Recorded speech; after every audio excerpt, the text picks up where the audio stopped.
Coming up on 5 Minute News. Attorney General hints at DOJ focus on transfer of power. Thousands of cattle dumped in Kansas landfill after heatwave deaths. And over 1,000 monkeypox cases now confirmed in New York. It's Wednesday, July 27.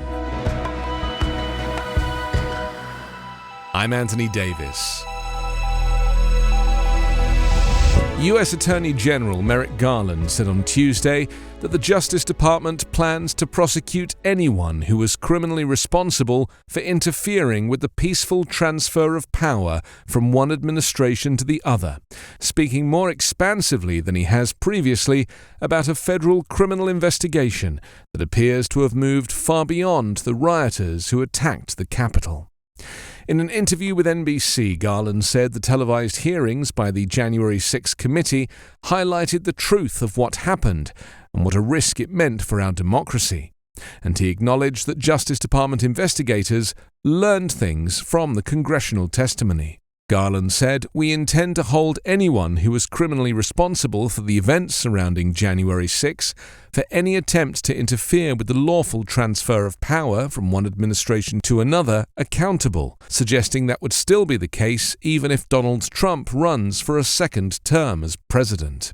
Garland's language in the Tuesday interview appeared to hint at a broader focus: any criminal interference with the transfer of power, not just actions connected to the attack on the 6th of January.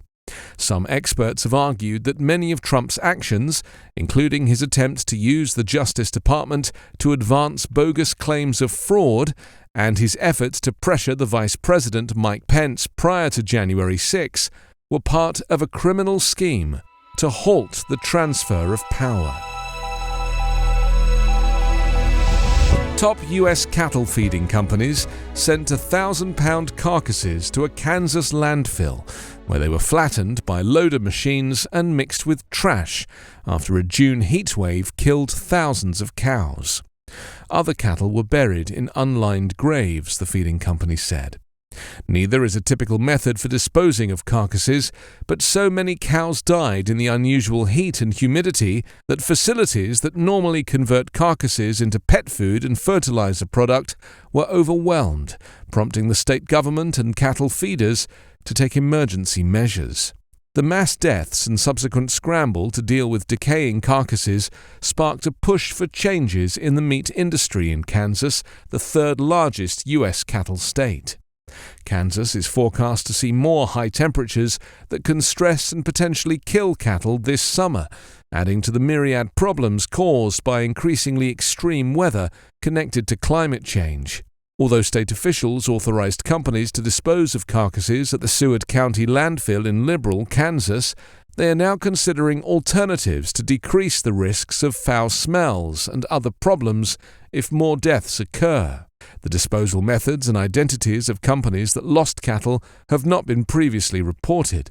At least 2,117 cattle died after humidity levels spiked, winds disappeared, and temperatures topped 100 degrees Fahrenheit in southwestern Kansas during the weekend of June 11. It was early in the year for such heat, and before some cattle had fully shed their winter coats.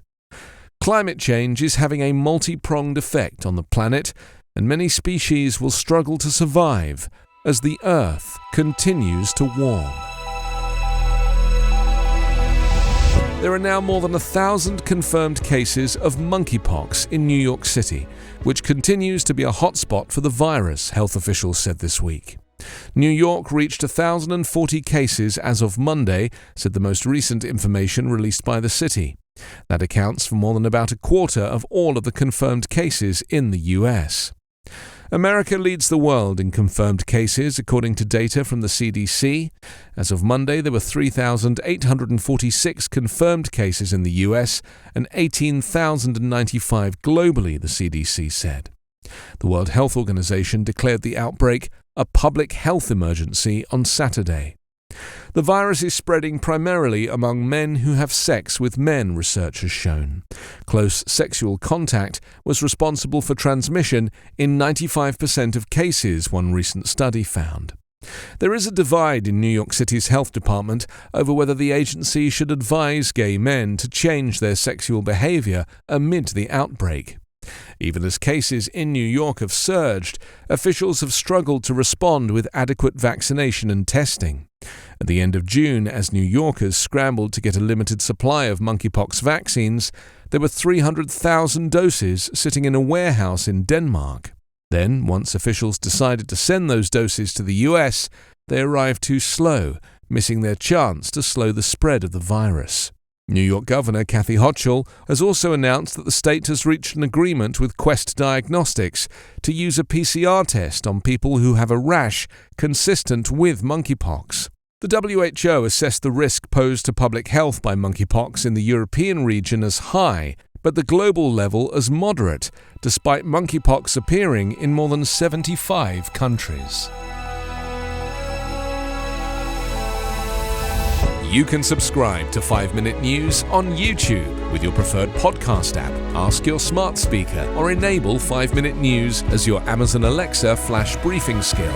Subscribe, rate and review online at 5minute.news. 5-Minute News is an Evergreen podcast covering politics, inequality, health and climate, delivering independent, unbiased and essential world news daily.